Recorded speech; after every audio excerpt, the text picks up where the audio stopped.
है बार बार पेपर में पूछा जाता है, मानव शरीर में जल की मात्रा होती है तो 65 से 80% होता है, जो कि ऑप्शन नंबर डी में दिया है 80%। कहीं कहीं 65% दिया रहता है, कहीं 70, कहीं 75, कहीं 80। ठीक है, ऐसे दिया रहेगा तो आप कंफ्यूज नहीं होंगे। तो इसमें ऑप्शन नंबर ए 10% है, बी 20% है, सी 5% है। तो ये तीनों ऑप्शन होंगे नहीं, 65 से 80% होता है, तो ऑप्शन नंबर डी आपका राइट हो जाएगा। ठीक है, नेक्स्ट क्वेश्चन देख लीजिए, मोस्ट इंपोर्टेंट क्वेश्चन है, बार बार ये भी प्रश्न पूछा जाता है।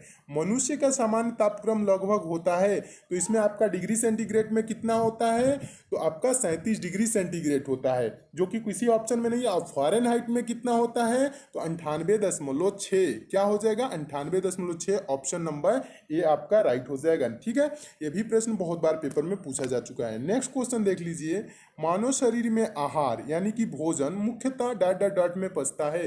भोजन कहाँ पचता है, बार बार प्रश्न पूछा जाता है, तो छोटी आंत में पचता है। ठीक है, इसे भी याद रखेंगे, यह प्रश्न बहुत बार पूछा जा चुका है। चौथा दोस्तों क्वेश्चन देख लीजिए, मोस्ट इंपोर्टेंट क्वेश्चन है, मनुष्य लोहा किससे प्राप्त करता है। लोहा मतलब आयरन, आयरन किससे प्राप्त करता है, तो पालक से। ऑप्शन नंबर बी राइट हो जाएगा, इसीलिए पालक भी खाना चाहिए। ठीक है, नेक्स्ट क्वेश्चन देख लीजिए, मानव शरीर में सबसे प्रचुर मात्रा में पाया जाने वाला तत्व कौन सा है, प्रचुर मात्रा में, तो ऑप्शन नंबर डी आपका राइट हो जाएगा, ऑक्सीजन। प्रचुर मात्रा में क्या पाया जाता है, ऑक्सीजन। ठीक है, लोग कार्बन टिक कर देते हैं, जो कि गलत हो जाता है। नेक्स्ट क्वेश्चन देख लीजिए, किस पोषक तत्व का सर्वप्रथम मुंह में पाचन होता है। किस पोषक पोषक तत्व का सर्वप्रथम मुंह में पाचन होता है, तो carbohydrate. Option number B right हो जाएगा, इसे भी याद रखेंगे। नेक्स्ट क्वेश्चन देख लीजिए, सातवां प्रश्न है, भोजन का पाचन निम्नलिखित में से किस अंग से प्रारंभ होता है। प्रारंभ कहाँ से होता है, मुंह से। ऑप्शन नंबर ए आपका राइट हो जाएगा। कहाँ से भोजन का पाचन स्टार्ट हो जाता है, मुंह से। जब चबा के खाना स्टार्ट कर देते हैं, वहीं से उसका पाचन भी स्टार्ट हो जाता है। नेक्स्ट क्वेश्चन देख लीजिए, मोस्ट इंपोर्टेंट क्वेश्चन है, बार बार पेपर में पूछा जाने वाला है ये प्रश्न है, शरीर में सबसे बड़ी हड्डी कौन है, यानी कि शरीर की सबसे बड़ी हड्डी कौन सी होती है, जांघ की हड्डी होती है। नाम क्या है उसका, तो femur. Option number B right हो जाएगा। और सबसे छोटी हड्डी कौन सी होती है, तो स्टेपीज। तो वो कहाँ पाई जाती है, तो ये कान में पाई जाती है। ठीक है, इसे भी याद रखेंगे। अगला प्रश्न है, मानव शरीर का सबसे बड़ा यानी कि आंतरिक अंग कौन सा है, तो आंतरिक अंग सबसे बड़ा कौन सा है, यकृत। ठीक है, इसे भी याद रखेंगे, ये भी प्रश्न बहुत बार पूछा जा चुका है। नेक्स्ट को देख लीजिए, क्वेश्चन है आपका, मानव मस्तिष्क कितने ग्राम का होता है, तो आपका आंसर हो जाएगा ऑप्शन नंबर ए राइट हो जाएगा, 1350 ग्राम। ठीक है, इसे भी याद रखेंगे। नेक्स्ट क्वेश्चन देख लीजिए, मनुष्य के मस्तिष्क का सबसे बड़ा भाग है। मनुष्य के मस्तिष्क का सबसे बड़ा भाग है, तो कौन सा भाग है, प्रमस्तिष्क। मोस्ट इंपोर्टेंट क्वेश्चन है, अब बहुत बार पेपर में पूछा जाने वाला प्रश्न है। सबसे बड़ा भाग मनुष्य के मस्तिष्क कौन सा है, प्रमस्तिष्क। ठीक है, इसे भी याद रखेंगे। अगला क्वेश्चन है आपका, शरीर में सबसे बड़ी कोशिका है। शरीर में सबसे बड़ी कोशिका कौन सी है, तंत्रिका तंत्र। ऑप्शन नंबर ए राइट हो जाएगा, ये भी प्रश्न बहुत बार पूछा जा चुका है। अगला प्रश्न देख लीजिए, मोस्ट इंपोर्टेंट क्वेश्चन है, शरीर की सबसे छोटी ग्रंथि है, तो पिट्यूटरी ग्रंथि। कौन सी ग्रंथि है सबसे छोटी, पिट्यूटरी ग्रंथि। ऑप्शन नंबर सी आपका राइट हो जाएगा। ठीक है, नेक्स्ट क्वेश्चन देख लीजिए, 14 नंबर आपका क्वेश्चन है, ये भी इंपॉर्टेंट क्वेश्चन है, शरीर में मास्टर ग्रंथि किसे कहा जाता है, तो पिट्यूटरी ग्रंथि को ही मास्टर ग्रंथि भी कहा जाता है, और सबसे छोटी ग्रंथि भी कौन है, पिट्यूटरी ग्रंथि है। ठीक है, दोनों क्वेश्चन याद रखेंगे, दोनों प्रश्न बार बार पेपर में पूछे जाते हैं। ठीक है, अगला प्रश्न देख लीजिए, आपका अगला क्वेश्चन है 15 नंबर क्वेश्चन देख लीजिए, आप मानव शरीर में उरोस्थि कहाँ पाएंगे। उरोस्थि पूछ रहा है, उरोस्थि कहाँ पाएंगे। मोस्ट इंपोर्टेंट क्वेश्चन है, बार बार पूछा जाता है, तो पैर में। पैर में भी कहाँ पाया जाता है, तो जांग में। ऑप्शन नंबर आपका ए राइट हो जाएगा। ठीक है, अगला क्वेश्चन देखिए, मोस्ट इंपोर्टेंट क्वेश्चन, बार बार पेपर में पूछा जाने वाला प्रश्न, हम 1 मिनट में डॉट डॉट डॉट बार सांस लेते हैं, यानी कि कितनी बार सांस लेते हैं, तो ऑप्शन नंबर ए राइट हो जाएगा, 16 से 18 बार हम सांस लेते हैं 1 मिनट में। ठीक है, नेक्स्ट क्वेश्चन देख लीजिए, टीबिया नामक हड्डी पाई जाती है। बहुत इंपॉर्टेंट प्रश्न है, बहुत बार पेपर में पूछा जा चुका है, टीबिया नामक हड्डी कहाँ पाई जाती है, तो ये इसका आंसर हो जाएगा टांग में, यानी कि पैर में, ऑप्शन नंबर बी राइट हो जाएगा। ये पैर में पाई जाती है, जो कि टांग लिखा है, टांग सही है, ठीक है, ऑप्शन नंबर बी आपका राइट हो जाएगा। अगला दोस्तों क्वेश्चन देख लीजिए, 18 नंबर क्वेश्चन है, वह अंग जो मानव शरीर में पित्त उत्पन्न करता है, बहुत इंपॉर्टेंट क्वेश्चन है, बार बार पूछा जाने वाला प्रश्न है। तो यकृत, पित्त का उत्पन्न कहाँ होता है, पित्त कहाँ उत्पन्न होता है, तो यकृत से उत्पन्न होता है, यानी कि यकृत में उत्पन्न होता है। बहुत ही इंपॉर्टेंट क्वेश्चन है, बार बार पेपर में पूछा जाता है, जो कि आप लोग गलत क्या कर देते हैं, पित्त का उत्पन्न पित्ताशय मार देते हैं, जो कि गलत हो जाता है, ये आपका नहीं होगा, यकृत, ठीक है, यकृत याद रखेंगे। अगला क्वेश्चन है, अपलात्मिक संबंधित है, ऑप्थाल्मिक संबंधित है, ऑप्थाल्मिक किससे संबंधित है, तो आंख से, ऑप्थाल्मिक किससे संबंधित है, तो आंख से संबंधित है, इसे भी याद रखेंगे, ये भी प्रश्न एक बार पूछा जा चुका है। नेक्स्ट क्वेश्चन देख लीजिए, मानव शरीर में कौन सा पदार्थ तात्कालिक ऊर्जा का मुख्य स्रोत है, क्वेश्चन पढ़ेंगे, तात्कालिक ऊर्जा का मुख्य स्रोत कौन सा है, तो कार्बोहाइड्रेट, इससे क्या होती है, तत्काल एनर्जी मिलता है, यानी कि इंस्टेंट एनर्जी मिलता है, ठीक है, इसे भी याद रखेंगे। नेक्स्ट क्वेश्चन देखिए, मोस्ट इंपॉर्टेंट क्वेश्चन है, मानव रक्त का पीएच मान कितना होता है, यानी कि मानव का जो ब्लड होता है आदमी का, तो उसका पीएच मान कितना होता है, तो 7.4, यानी कि 7.4, कितना होता है, 7.4 याद रखेंगे। नेक्स्ट क्वेश्चन है आपका, मनुष्य के हृदय की सामान्य स्पंदन गति प्रति मिनट होता है, ये आपको क्वेश्चन आंसर पता होगा। स्पंदन गति मतलब 1 मिनट में मानव का दिल, मनुष्य का दिल कितनी बार धड़कता है, कितनी बार धड़कता है, तो 72 बार, ऑप्शन नंबर बी आपका राइट हो जाएगा। नेक्स्ट क्वेश्चन देख लीजिए, सर्वदाता रुधिर वर्ग है, यानी कि यूनिवर्सल डोनर, यानी कि सबको ब्लड कौन सा ग्रुप दे सकता है, कौन सा ब्लड ग्रुप सबको ब्लड यानी कि अपना खून दे सकता है, तो ओ, ऑप्शन नंबर डी आपका राइट हो जाएगा।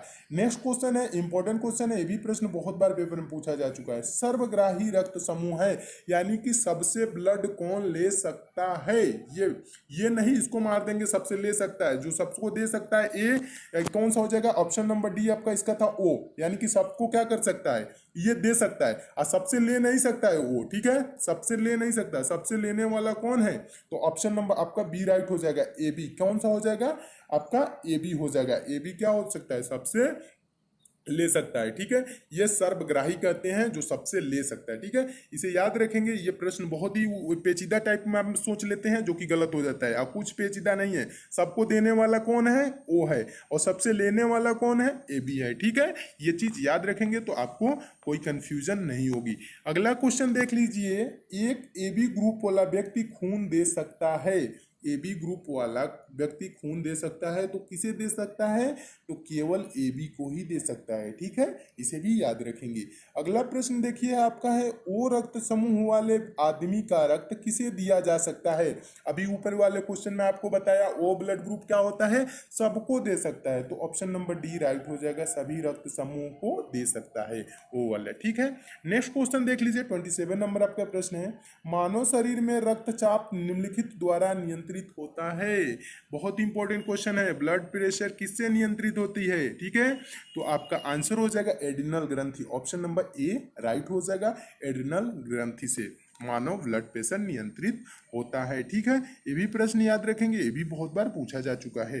नेक्स्ट दोस्तों क्वेश्चन देख लीजिए, मोस्ट इंपॉर्टेंट क्वेश्चन है, बार बार प्रश्न ये पेपर में पूछा जाता है। प्रश्न क्या कह रहा है, इंसुलिन की कमी के कारण होने वाला रोग है, इंसुलिन की कमी के कारण कौन सा रोग होता है, तो डायबिटीज, बहुत ही इंपॉर्टेंट क्वेश्चन है, बहुत बार पेपर में पूछा जा चुका है, इसे आप जरूर याद रखेंगे। अगला दोस्तों प्रश्न है आपका, मानव शरीर में क्रोमोसोम यानी कि गुणसूत्रों की संख्या होती है, यानी गुणसूत्रों की संख्या कितनी होती है, कहीं कहीं दोस्तों 23 जोड़ी देता है, 23 जोड़ी का मतलब 23 गुणे 2 यानी कि 46, ऑप्शन नंबर डी राइट हो जाएगा, 46 है तो आप 46 टिक करेंगे, जोड़ी में अगर जो लिखा है तो 23 जोड़ी टिक करेंगे, और दोनों ऑप्शन में आपको नहीं दिया रहेगा, 46 भी दिया रहे और 23 जोड़ी भी दिया रहे, ऐसा नहीं होगा, दोनों में से एक ही दिया रहेगा, ठीक है, ये चीज दिमाग में न सोचिएगा। अगला दोस्तों क्वेश्चन देख लीजिए, मानव मूत्र का पीएच मान कितना होता है, पीएच मान याद करने के लिए मैं आपको ट्रिक बता दूंगा, सारे पीएच मान भी आप उससे याद कर लेंगे, नेक्स्ट पार्ट में आपको वो भी करा दूंगा, ठीक है, तो मानव मूत्र का पीएच मान कितना होता है, तो ऑप्शन नंबर सी राइट हो जाएगा, 6 होता है, ठीक है, इसे आप याद रखेंगे, अभी अगले पार्ट में आप उसे ट्रिक से भी बता दूंगा, सारे पीएच मान आप याद कर लेंगे। अगला क्वेश्चन है मानव शरीर की सबसे छोटी हड्डी है। अभी मैं आपको बताया कौन सी सबसे छोटी हड्डी होती है, कान की हड्डी, उसे क्या कहते हैं, स्टेपीज बोलते हैं। और सबसे बड़ी हड्डी कौन सी होती है, फीमर होती है। ये कहाँ पाई जाती है, तो मानव शरीर के जांग में, यानी कि पैर की जो जांग होती है उसमें फीमर वो सबसे बड़ी हड्डी होती है। और स्टेपीज क्या होती है, सबसे छोटी हड्डी होती है। ये कहाँ पाई जाती है, कान में पाई जाती है। दोस्तों खूब ज्यादा पढ़िए, जितने ज्यादा क्वेश्चन आप पढ़े रहेंगे उतने ज्यादा आपको फायदा मिलने वाला है, उतनी जल्दी आपकी नौकरी भी होगी। इसलिए मन लगा के खूब पढ़ते रहिए, ठीक है। अगला प्रश्न देखिए, अगला प्रश्न आपका है मानव शरीर का सामान्य तापक्रम होता है। देखिए सेंटीग्रेड में, अभी मैं पिछले क्वेश्चन में आपको बताया था सेंटीग्रेड में कितना आपका होता है 37 डिग्री सेंटीग्रेड, और फारेनहाइट में कितना होता है 98.6। फारेनहाइट सेंटीग्रेड में दिया रहा है, तो इस तरह से कंफ्यूज नहीं होंगे, ठीक है। अगला क्वेश्चन देखिए, मोस्ट इंपोर्टेंट क्वेश्चन है, इंसुलिन स्रावित होती है। इंसुलिन कहाँ स्रावित होती है, तो पैक्रियास, पैक्रियास यानी कि अग्नाशय में। कहीं कहीं पैक्रियास भी दिया रहता है, कहीं कहीं अग्नाशय दिया रहता है, अग्नाशय याद रखेंगे, ठीक है। इंसुलिन कहाँ स्रावित होती है, तो अग्नाशय में। अगला क्वेश्चन है आपका 34 नंबर क्वेश्चन देख लीजिए, मोस्ट इंपोर्टेंट क्वेश्चन है, लाल रक्त कण का निर्माण होता है। बहुत इंपॉर्टेंट क्वेश्चन है, बार बार पेपर में पूछा जाता है, अस्थि मज्जा में, ठीक है। यानी कि लाल रक्त का निर्माण कहाँ होता है, अस्थि मज्जा। अगला क्वेश्चन देखिए, इंपॉर्टेंट क्वेश्चन ये भी है, एक वयस्क मनुष्य में रक्त की औसत मात्रा होती है 5 से 6 लीटर। कितनी होती है, 5 से 6 लीटर। इसे याद रखेंगे, ये भी प्रश्न बहुत बार पूछा जाता है। नेक्स्ट क्वेश्चन देख लीजिए, लाल रक्त का आकार होता है, मानव का जो ब्लड होता है उसका आकार कैसा होता है लाल रक्त का, तो गोलाकार। ऑप्शन नंबर ए राइट हो जाएगा। नेक्स्ट क्वेश्चन देखिए, इंपॉर्टेंट क्वेश्चन ये भी है, मनुष्य का सामान्य रक्तचाप होता है, यानी कि ब्लड प्रेशर कितना होता है 120/80, यानी कि 120 से 80। ये वाला ऑप्शन नंबर बी आपका राइट हो जाएगा। ये भी प्रश्न बहुत बार पूछा जाता है पेपर में, ठीक है। अगला दोस्तों क्वेश्चन देख लीजिए, 38 नंबर आपका क्वेश्चन है, रक्त को जमाने में कौन सा प्रोटीन उपयोग में आता है। बहुत ही इंपॉर्टेंट क्वेश्चन है, ये भी बहुत बार पेपर में पूछा जा चुका है, तो फाइब्रिनोजेन। ऑप्शन नंबर ए राइट हो जाएगा, फाइब्रिनोजेन। नेक्स्ट क्वेश्चन देख लीजिए, शरीर में हीमोग्लोबिन का कार्य है। हीमोग्लोबिन शरीर में क्या कार्य करता है, बहुत इंपॉर्टेंट क्वेश्चन है, बार बार पेपर में पूछा जाता है, तो ऑक्सीजन का परिवहन करना, ठीक है, इसे याद रखेंगे। नेक्स्ट क्वेश्चन देख लीजिए, 40 नंबर दोस्तों क्वेश्चन है, इसे भी याद रखेंगे, हीमोग्लोबिन में उपस्थित होता है, तो क्या क्या दिया है, option number A copper, B cobalt, C nickel, D iron. तो हीमोग्लोबिन में आपका उपस्थित होता है आयरन। ऑप्शन नंबर आपका डी राइट हो जाएगा, ठीक है। इसे भी याद रखेंगे, ये भी प्रश्न बहुत बार पूछा जा चुका है। दोस्तों ये सब क्वेश्चन आपको अच्छे लगे हैं तो वीडियो को लाइक तो जरूर कीजिएगा दोस्तों, और अपने दोस्तों के पास भी शेयर कर दीजिए। इतना आपके लिए मेहनत करता हूं तो शेयर तो बनता ही है। और दोस्तों इस चैनल पे आप नए हैं तो चैनल को तो जरूर सब्सक्राइब कर लीजिएगा दोस्तों, क्योंकि सब्सक्राइब किए रहेंगे तभी आपको मोस्ट इंपॉर्टेंट क्वेश्चन डेली मिलते रहेंगे। नहीं किए रहेंगे तो कहाँ से मिलेंगे, आपको नोटिफिकेशन ही नहीं मिलेगा। आप सब्सक्राइब कर लेंगे और बगल में बेल आइकन पे प्रेस कर लेंगे तो आपको क्या होगा, सारे वीडियो की नोटिफिकेशन मिलेगी, जिससे आप सारे वीडियोस को देखेंगे और आपकी तैयारी अच्छी चलेगी। और सारे सब्जेक्ट से मैं आपको क्वेश्चन देता रहता हूं ताकि आपका जो वीक पोर्शन हो वो भी कंप्लीट हो जाए। तो मिलते हैं दोस्तों अगले वीडियो में और भी इंपॉर्टेंट क्वेश्चन के साथ, तब तक के लिए धन्यवाद दोस्तों।